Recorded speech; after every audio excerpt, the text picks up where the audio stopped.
So much media, so little time. Who keeps track of it all? That would be me. This is Bob Andelman, and this is a Mr. Media interview, broadcast and recorded live on blogtalkradio.com from the new media and baseball capital of the world, St. Petersburg, Florida. So let me say this as clearly as possible. If you don't buy Brian Michael Jenkins' new book, Will Terrorists Go Nuclear?, then the terrorists win. And that may be the last moment of levity in this episode of Mr. Media. Brian Michael Jenkins is one of the world's leading authorities on terrorism.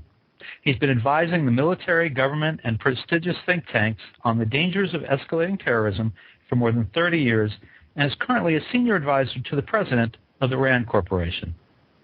Some of the questions that he explores in his book include, are nuclear weapons instruments of coercion or of pure destruction? Are those we label religious fanatics constrained by political and strategic calculations? If a nuclear attack took place on American soil, what life and death decisions would the president be forced to make? Jenkins covers al-Qaeda in his book, as well as the scenarios and plots covered in movies and novels. He separates real and imagined dangers and gives a level-headed analysis of the situation. Brian, welcome to Mr. Media. Okay, we'll try that again. Brian, welcome to Mr. Media. Thank you very much, Bob. How are you? I'm fine, thank you. Well, let's jump right in and start with the central conceit of your book, Will Terrorists Go Nuclear? Well, obviously, the answer to that question calls for prophecy. We don't know. We have to accept it as a possibility. That is a possibility that terrorists might obtain and use nuclear weapons. It's not, in my view, inevitable. There's no evidence that it's imminent. If you ask the experts, the opinions are really sharply divided on this issue. Their answers range from 1 in a million to a virtual certainty. The now famous phrase, not if, but when. And there's no distribution curve here. It's not as if the answers sort of peak up around one particular number. If you count to the middle in a median, which you can do in any selection, then it comes out to a 1 in 10 shot that terrorists may acquire nuclear weapons in the next 10 years. So, I mean, do you consider yourself someone who's out there trying to sell people on, run, hide, be very afraid, or are you put yourself kind of in the middle of that, saying, listen, you gotta look at the variety of possibilities here? No, let's look at the principal thesis of the book, which is that even in the absence of nuclear terrorism, we do live in nuclear terror. Well, I've just talked about the experts' views. That is the view of the scientists, those involved in intelligence analysis of terrorism, those with specific security responsibilities in this area. Put them aside for a moment. And what is the average American's perception of this problem?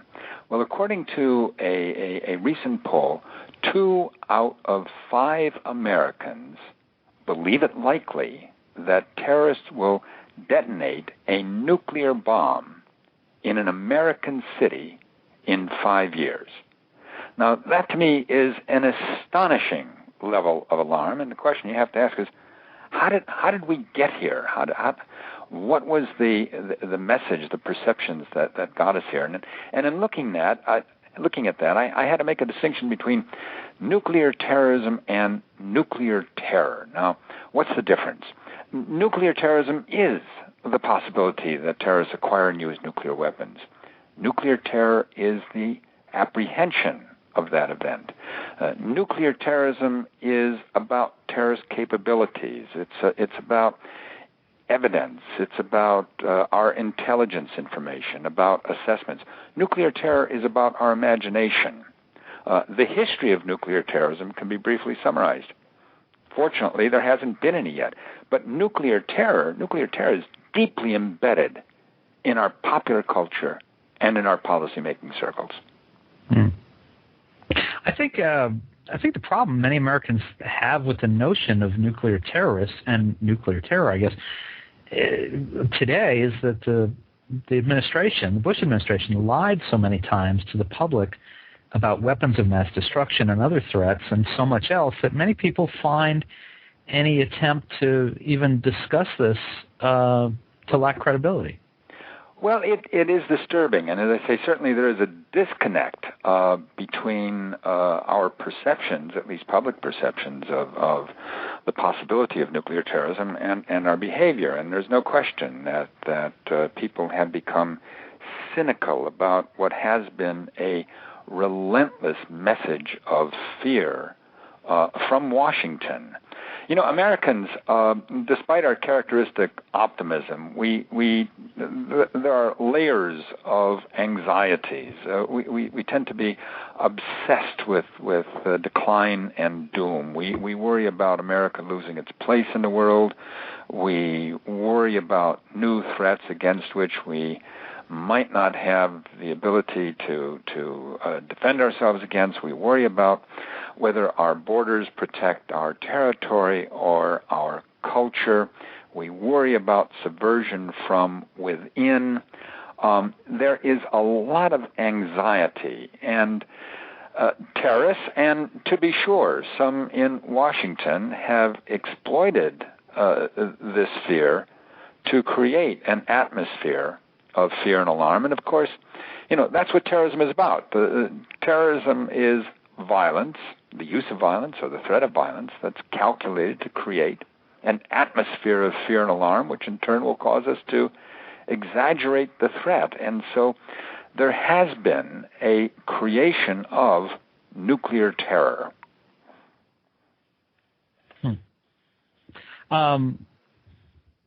It seemed like 5 years ago, so-called experts, and this is what you're talking about, had the world freaked out about suitcase nuclear weapons and all kinds of things. That it seemed like every day you'd open the paper or turn on the news and there'd be some figment of someone's imagination that was just scaring the crap out of everybody. And it seemed like anyone who didn't look like a Midwestern American citizen might be carrying a bomb. Does that make, I mean, your message that much tougher to It is difficult. You know, some people say, well, look, this is a serious problem, and we can't dismiss the possibility, and therefore we have to mobilize public attention. We have to ensure that government is allocating adequate resources to this particular issue. So what's wrong with a little fear? Why don't we ratchet up the fear in order to mobilize people to take the measures that must be taken? But you know, fear is not free. Fear actually has enormous costs. Frightened populations tend to be, as you correctly point out, intolerant populations. Frightened populations look for visible evidence of unanimity of belief, a kind of lapel pin patriotism as opposed to the real thing. Frightened populations too willingly, in my view,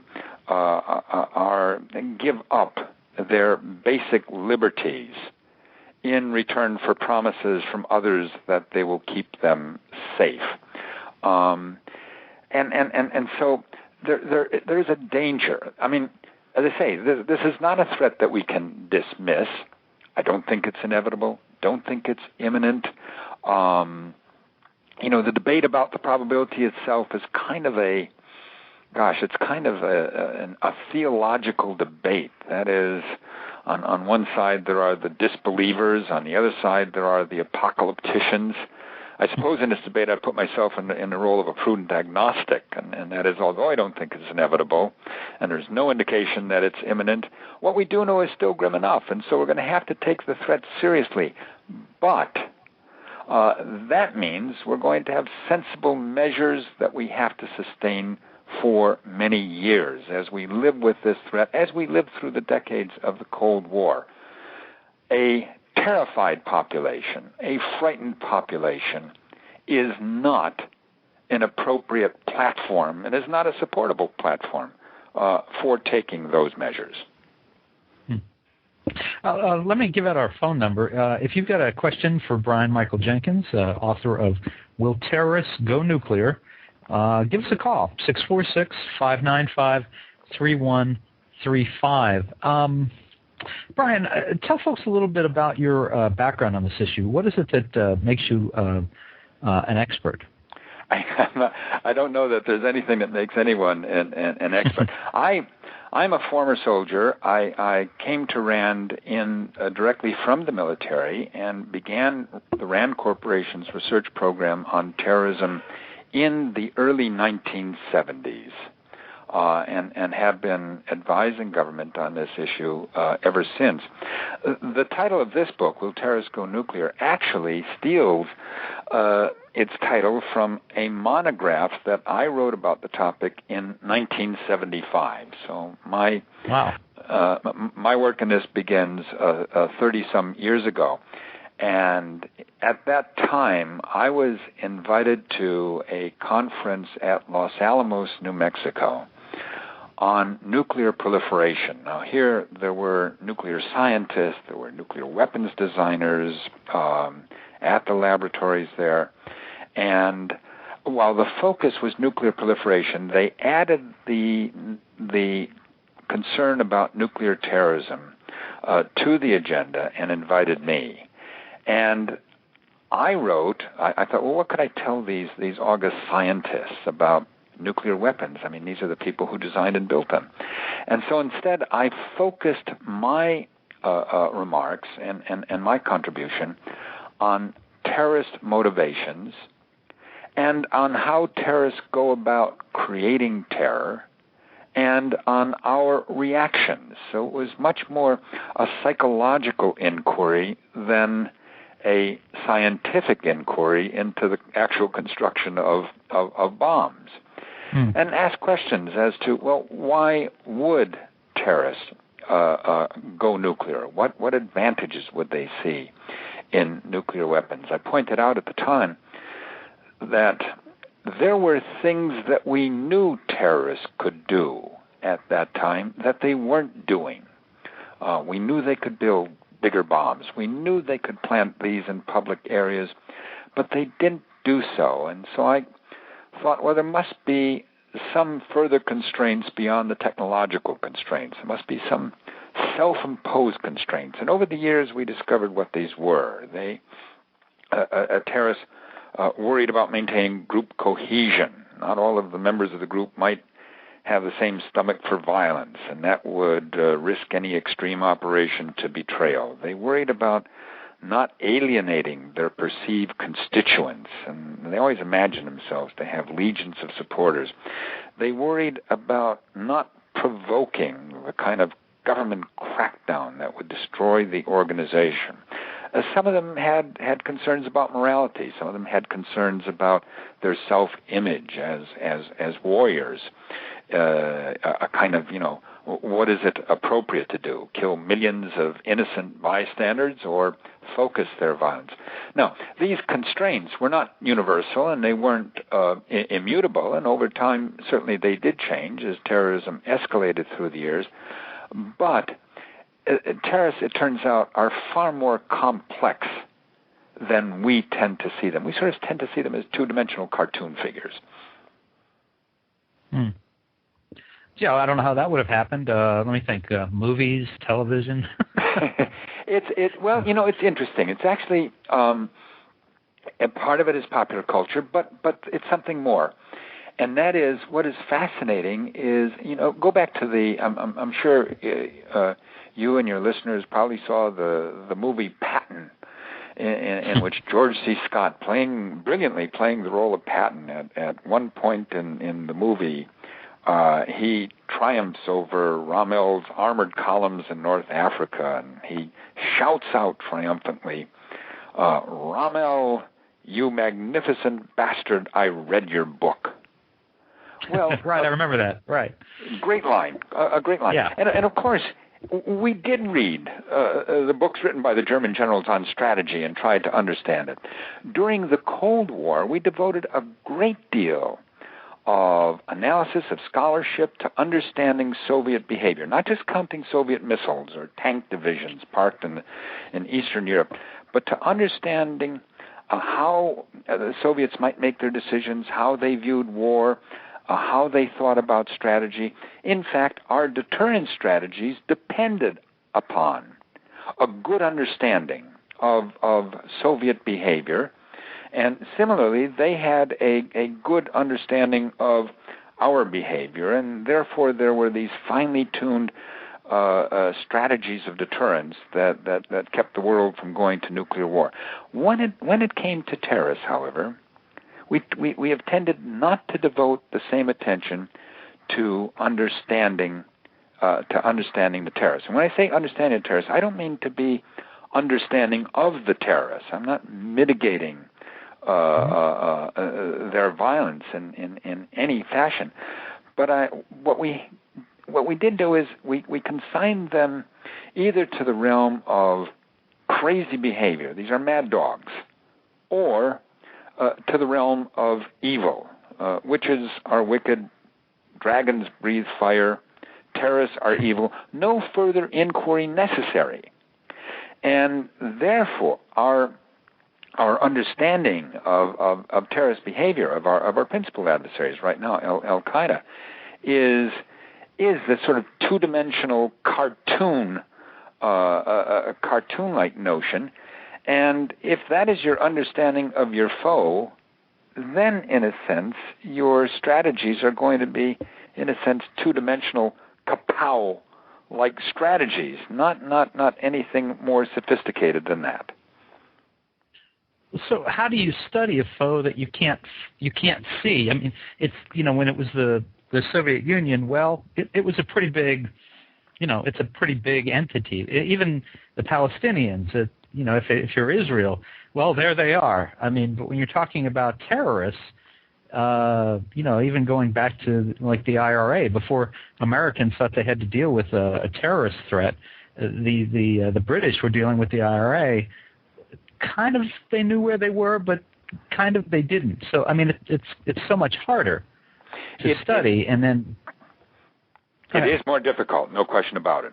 But let's take al-Qaeda. I mean, al-Qaeda has an enormous communications department. We've seen a steady stream of audio and visual material from Osama bin Laden, from his second-in-command, Sheikh Ayman al-Zawahiri, from other key leaders among al-Qaeda's leaders. They produce books, strategic documents, lengthy treatises, essays. There are thousands of websites, chat rooms, bulletin boards on the internet, populated by the jihadists where they argue about these things. We have, over the years, arrested, taken into custody, a number of jihadists, including some of their key operational planners. We intercept, through intelligence sources, a lot of their messages. And then on top of that, we do have their visible behavior, the kinds of attacks that they carry out. And that gives us a window into their tactics, their target selection. We also have fairly good information about the plots that have been uncovered and thwarted. And again, that tells us a great deal about their ambitions. And so from all of this material, and it actually turns out to be a vast amount of material, of what they say and what they do, that does allow an analysis of how they view the world, how they view warfare, how they view their struggle, how they view weapons, and of course any analysis of this type is going to be imperfect, but certainly there is a vast amount of material that can be looked at. If this is something I've never really understood, as much technology as we have, even before the internet, we were able to track spies and counter spies and black ops and all that kind of thing. And now we have the advantage of the internet and all this online stuff you were talking about. Al-Qaeda has this huge machinery that puts out its views and stuff. Why on earth? I mean, is it that we are incompetent technologically? Do we lack the will to put this down, or are the wrong people making the wrong decisions with regard to tracking Al-Qaeda and being done with them? Well, actually, since 9/11, there has been undeniable progress in reducing al-Qaeda's operational capabilities. We did go into Afghanistan and remove their Taliban protectors. We did disperse the al-Qaeda training camps. We did manage to remove some of the key operational planners, and that's talent that's not easily replaced. As a consequence, not of our actions, as a consequence of unprecedented unanimity of focus and cooperation among the intelligence services and law enforcement organizations of the world, we have made their operational environment a lot more difficult, dangerous for them than it was before. The kinds of transactions that preceded 9/11, the movement of people back and forth across borders, the communications, the transfers of money, all of these things are much more closely monitored now, and therefore really pose greater risk for the al-Qaeda terrorists, and we have been discovering and thwarting a lot more plots than we were doing so in the past. Now that clearly is progress, but there also have been failures. We haven't been able to apprehend al-Qaeda's top leadership, bin Laden and Zawahiri and some of the others. After tossing the Taliban out of Afghanistan, we didn't pay attention to Afghanistan anymore.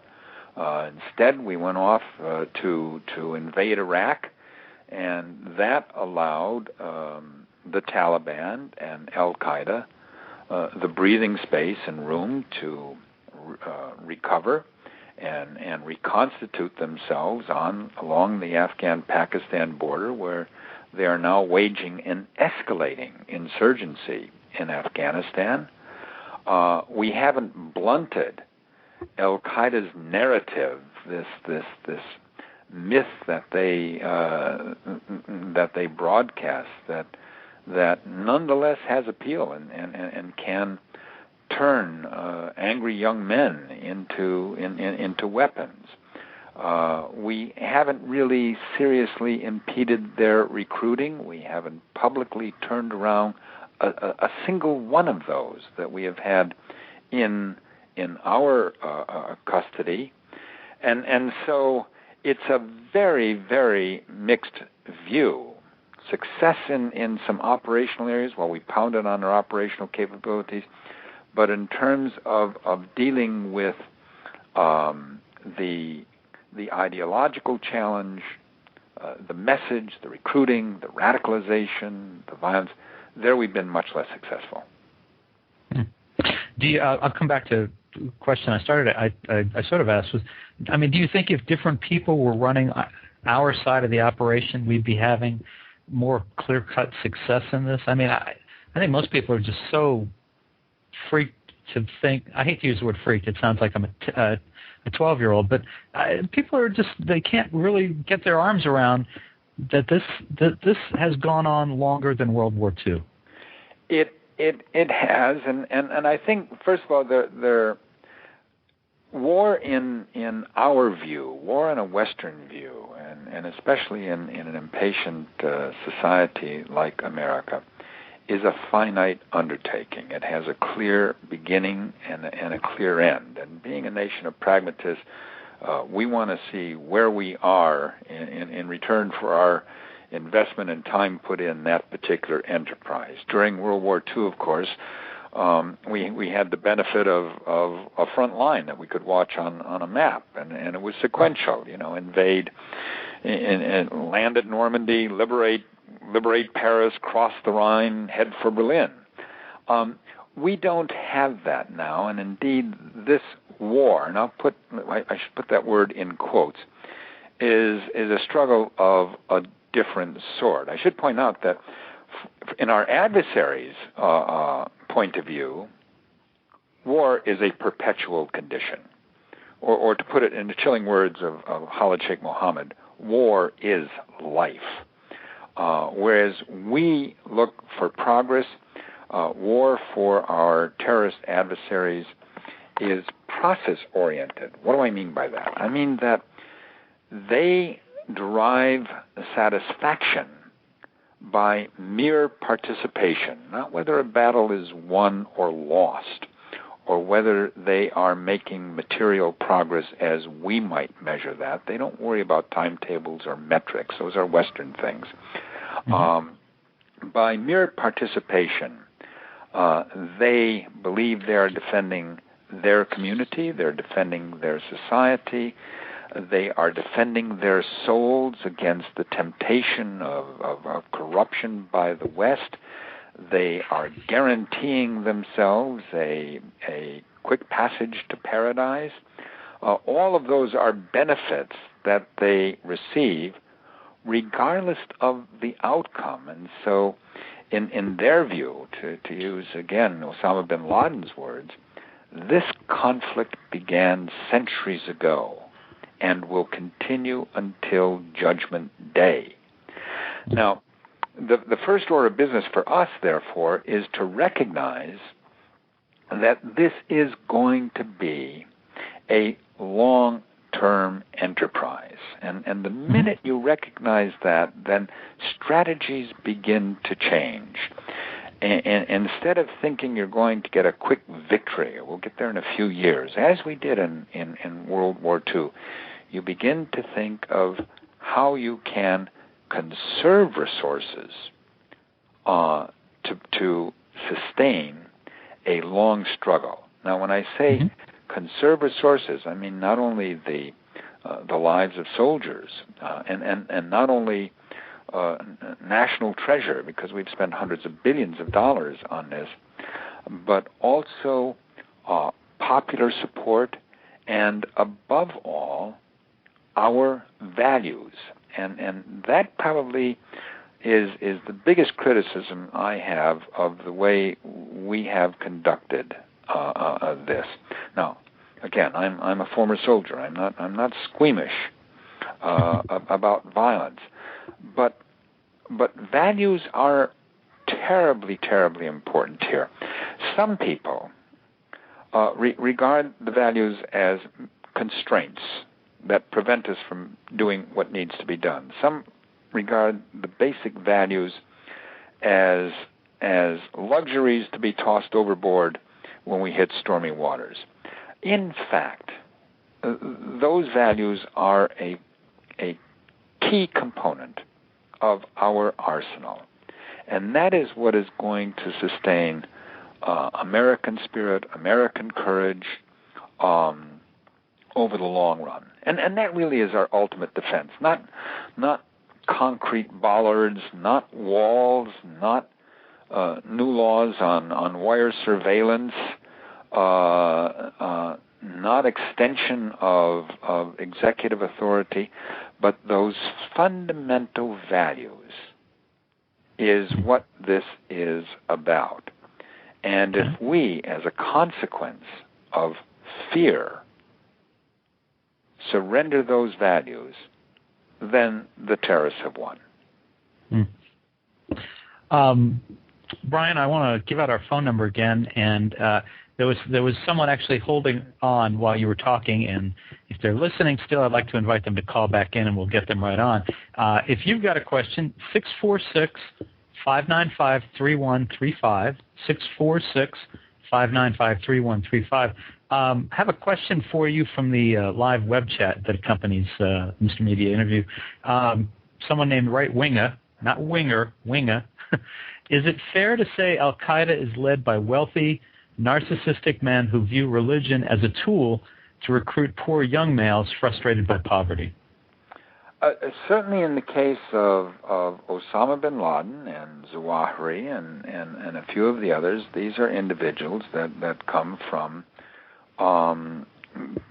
upper class backgrounds. In the case of Osama bin Laden, an extremely wealthy family. In the case of Zawahiri, a family that was able to put him through medical school in Egypt. Are they narcissistic? That tends to be a personality feature of most terrorists. True. Do they see religion as a tool, or do they truly sincerely believe what they say? I don't have an X-ray for a man's soul, so I can't assess their sincerity. They behave as if they believe. They say they believe, and so that's as far as we can take it. Do they recruit poor young men? In fact, they recruit poor young men. They recruit educated young men. They recruit, in some cases, rich young men. I mean, those who carried out the attack on 9/11 were not scraped up off the out of the slums of any major city. These were young men in university, in studying abroad, getting advanced degrees. At the same time, are there some angry young fools that are willing to strap explosives on themselves and blow themselves up? There is that as well. Brian, we've got this caller back. Hi, thanks for your patience and thanks for calling back. Did you have a question for Brian? Sure. We are basically dealing with religious fanatics, and as you said, this has been going on for thousands of years. How is the West supposed to approach a fanatical group that has, the belief of Allah, behind them, and controlling a situation where it seems as though we are, dealing with irrational individuals that care so little for their own lives that they're willing to die, that we can stop the terrorism that's going to continue. And the question with regards to nuclear armament, because there's so much money being funded behind their organization, it's only a matter of time that they get their hands on something, and will use them against the West.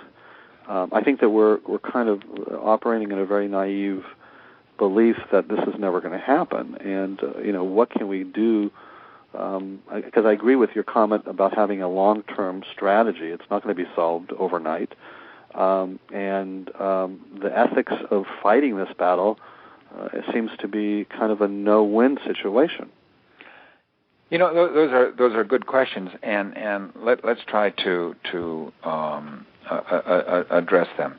First of all, we are going to go after al-Qaeda. When it comes to dealing with the al-Qaeda terrorist enterprise, I am the equivalent of the Roman senator Cato, who used to end every single one of his speeches with the statement, and furthermore, Carthage must be destroyed. And in this case, in my view, al-Qaeda must be destroyed. And by that I mean its operational capabilities must be smashed because it was responsible for 9/11, because it continues to exhort and instruct young men to violence, because it continues to be a threat, and because of the possibility that if left untouched, they will attempt to acquire weapons of increasing destructiveness, and I'm not willing to take that chance. So if they are the ones most likely to go nuclear, they must be destroyed as an enterprise. Now we get into this belief issue. Certainly the United States does not have, as a nation, the credentials to enter into theological debates regarding Islam, nor is that our purpose, nor need we do that. Nonetheless, we do know we can get better at impeding their recruiting, at waging political warfare, at turning some of these people around. There have been dropouts from this jihadist enterprise. They have written about their experiences. We can utilize this material. We can try to turn around some of those who are in our custody and have them essentially send the message out to others to use adolescent language here, but the fundamental message, jihad as defined by Osama bin Laden sucks. This is not something to get into. But why is that CNN or any of Fox networks or any of these companies, broadcasting and really bringing that kind of information to the forefront, to help? Because that would seem to be a valuable tool to have, people that have, so to speak, defected say, this is not our belief, this is not what, the Muslim, religion is about. This is not, it's not about killing, it's not about revenge, it's not about the West being the evil, empire, and it's not about bin Laden being written in the books. And if I think that if the media, that would be an interesting story, and I think that would be very relevant and pertinent for us as a society and for the rest of the world to see. But that's kind of put under the table, and it seems as though it's always the West, it's the bad guys. Yet you hear these people coming in and blowing up. Because but there's a lot of people that say, you know what, just go. Why doesn't the United States just go in and wipe them out? Screw them. Right? The issue is, first of all, again, back to values, but second, it's not clear what that would accomplish. When we say wipe them out, certainly al-Qaeda, where we can get them, we will get them, and do try very, very hard. But why are we having such a hard time? Again, look. The great U.S. military can't seem to, to do a bunch of guerrilla guys that will, that seem to be kind of making us look a little silly. Well, look here. Let's be realistic about this. You mentioned earlier the IRA. The IRA represented a few hundred operatives. Mm-hmm. They lived for the most part, in the United Kingdom, although some were in the Republic of Ireland. Right. They spoke the same language. There was no difference of religion. There was no religious fanaticism involved. They basically were an underground organization. The British are not the Afghans. They're not the Pakistanis. They are very, very effective. And it took the British 25 years to bring them down. 25 years operating against them on their own territory where they had access to them. Even some of these tiny little terrorist groups like the Red Brigades in Italy or the Red Army faction in Germany, it took 10 to 15 years to run them down. It is not easy to run down terrorist organizations, and here we're dealing with one that is global and well funded, and well funded, and so it is going to be a long contest. And as I say, the first thing you recognize is that it is going to be a long contest, and therefore you adjust your strategy accordingly. Mm-hmm. So the time is understandable. But back to the point on the media, what is fascinating and is kind of a disturbing paradox is if this nation, our own country, we're the people that invented the internet. We invented the 24-hour news network. We are a media-drenched society. We know more about marketing. We can sell soap, better than anybody in the world. We're really good at this, and yet when it comes to psychological operations, political warfare, we tend to be flat-footed in this area. Part of it is a certain amount of arrogance that comes from having such superior military technology that we tend to overlook some of the political aspects of these contests. Take the example of Iraq. I mean, yes, we can drive tanks across the desert at 60 miles an hour, shooting all the way. You know, we can get to Baghdad in 3 weeks. The good news is we have Baghdad. The bad news is we have Baghdad. Now what?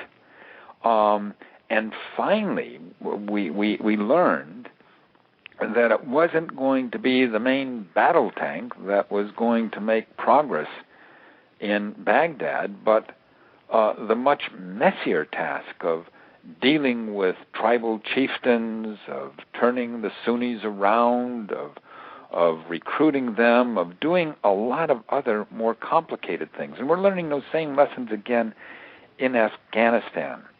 We just have not really developed the institutions or applied the expertise that exist in this country to the political, ideological contest. And again, during the Cold War, we had Radio Free Europe, we had Radio Liberty, we had the United States Information Service.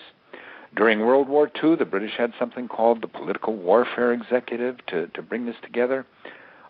We have no such equivalent today.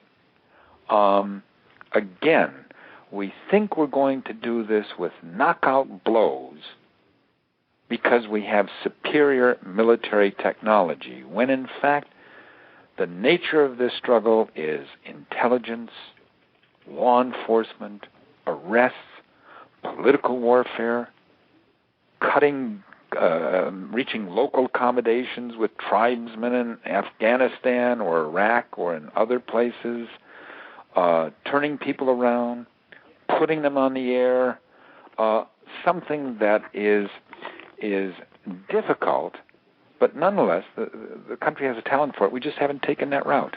Well, but we have what's called the United Nations, which seems to be a unique house of diplomats that, to some extent, it's like a big family that you can never get everyone to agree at the same time on the same issues, and so so often things don't get accomplished. Yet this is a problem that is affecting everybody now. Terrorism is happening all over the world, from Asia to across the globe, and you don't know when. I mean, what was it, the Marriott Hotel that just got blown?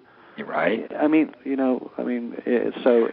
That's why it becomes really, as we all know, a global issue. And so, I think the arrogancy of the United States and its military powers needs to be set aside, and we need to roll our sleeves up as a global team to solve a global problem. We actually, putting aside the debates that go on in the UN itself, which the UN has its utility and it can provide a measure of international support. I'm going to listen to you because I've got to hang, but I appreciate it. I'm going to listen to you on your answers on the internet. Thank you. All right. Thank you for calling. But let me just continue. We have had, interestingly enough, a measure of international cooperation on this. The international cooperation in dealing with this has been extraordinary. Now, part of that is driven by self-interest. I mean, as al-Qaeda carried out attacks in Saudi Arabia, in Egypt, in Morocco, in Indonesia, Muslim countries, those countries realized that this was a threat to them too, and so they have mobilized and become part of a cooperative network in dealing with this. But again, it's going to be a long-term task. I mean, Italy has been dealing with the mafia for centuries. Terrorism is going to persist as a mode of conflict, as a mode of political expression, and perhaps better than the war on terrorism, which implies, again, in a Western context, a beginning and an end. The previous words that were used may have been better, and that is, we used to talk about there was the Office for Combating Terrorism. Combating terrorism is a verb that implies an enduring task. And I think this is an enduring task. Now, ultimately, I am confident that al-Qaeda will fade away. That is the ultimate fate of terrorist groups. Not that they are ultimately destroyed down to the last man, but that their leaders, locked in their own little tiny universe of discourse, become increasingly irrelevant as the world moves on to other issues. So perhaps someday, years from now, Osama bin Laden from some cave somewhere in the mountains will be issuing his 500th audio tape, and no one will care. He will become completely irrelevant. But we want to make sure that before that time, that this enterprise doesn't acquire weapons of mass destruction, and therefore we come back to the necessity for the relentless pursuit of al-Qaeda, in addition to doing these other things that will hasten the ideological demise of this terrorist foe. All right, Brian, I'm going to jump in here. We've got a fellow, a caller. I can't assume it's a man. We've got a caller who's been waiting quite a while. Hi, do you have a question or comment for Brian Michael Jenkins? Yeah, I actually wanted to get back to something maybe a little more fundamental. Okay. We hear a lot about from politicians and other world leaders that say al-Qaeda hates Westerners for their wealth and for our success in the world and for our values. But at the same time, we can see that many of al-Qaeda's leaders are wealthy, educated men. And many of the attackers from 9/11 were educated. And at the same time, they're perfectly willing to carry out attacks even in Muslim countries. And to me, the argument that they hate us for our success and our values and our wealth just doesn't wash. We're not the only people being attacked. I guess my question would be, what, in the guest's opinion, what is the reason that they hate us so much? What fuels their hatred for the West? You know, you're looking for a combination of individual psychology and political ideology here, and that is, in terms of the ideology as they describe it, they see the West as a source of aggression to their own way of life, to their own belief system. They see the West as a source of corruption. That is a threat to their own souls.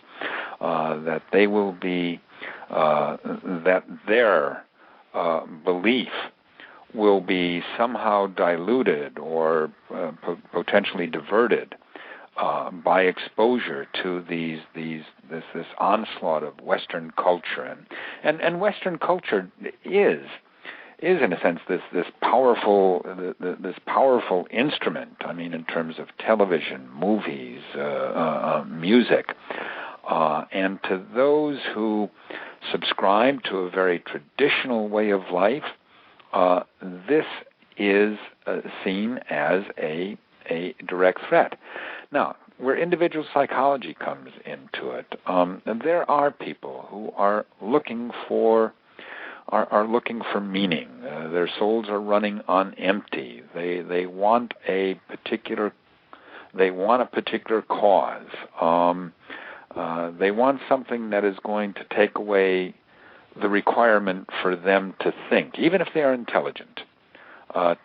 Remove the requirement to make decisions, a doctrine, a dogma that will tell them exactly what they do, and they only have to obey. Now, we see the same type of behavior in terrorist groups. We see it in religious cults.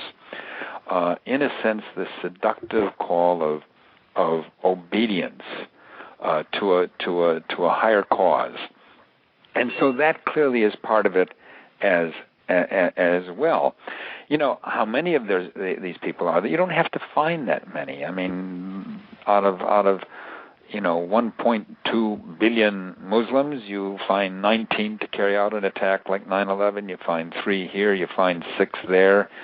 These are tiny. This is a tiny army, but nonetheless one capable of great destruction.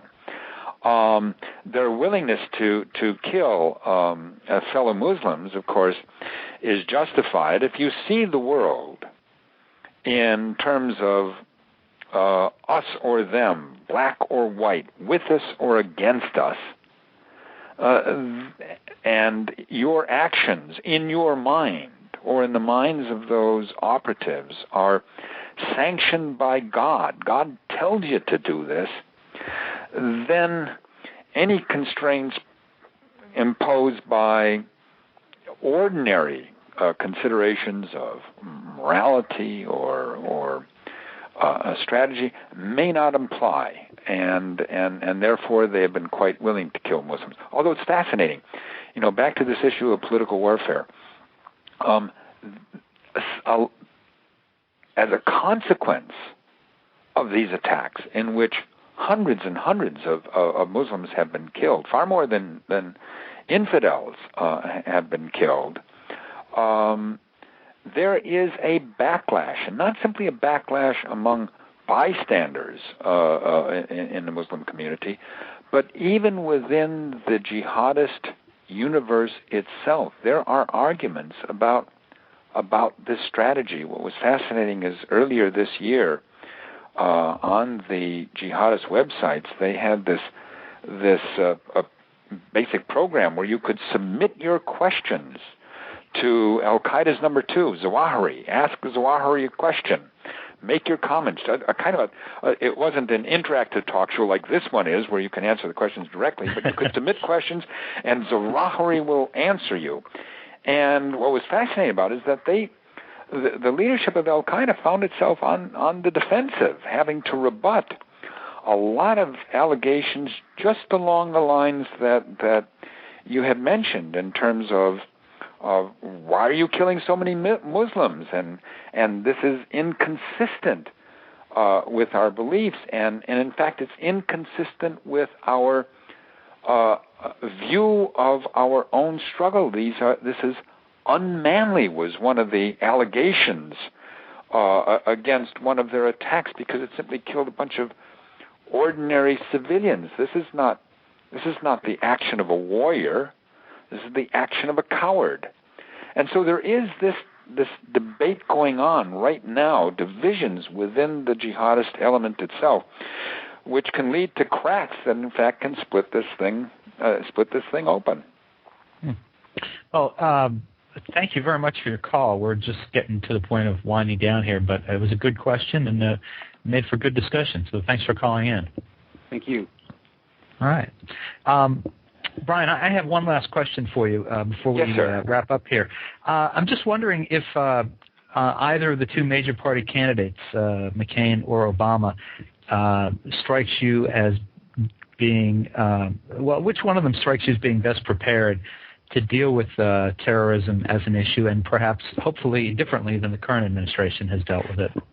I'm ferociously nonpartisan, and because, of course, my affiliation with a nonpartisan research institute must remain so publicly. What is fascinating here, and let me just sort of quickly describe what are the differences between the two on national security matters, on terrorism matters.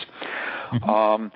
I think the campaign process itself tends to exaggerate differences on trivial issues, and because they're looking for ways in which to criticize one another. So, for example, Senator McCain has criticized Senator Obama for his willingness to engage in a dialogue with Iran, or has criticized Obama for an earlier statement in which Obama said he would go after al-Qaeda's leaders in Pakistan, which is, of course, exactly what we are doing now. Those aren't the major issues. If you look at on major issues of national security, on the on the need to maintain a stability in Afghanistan, on the need to expand the size of the armed forces, on a lot of the fundamental national security issues. There's not a great deal of space between the two.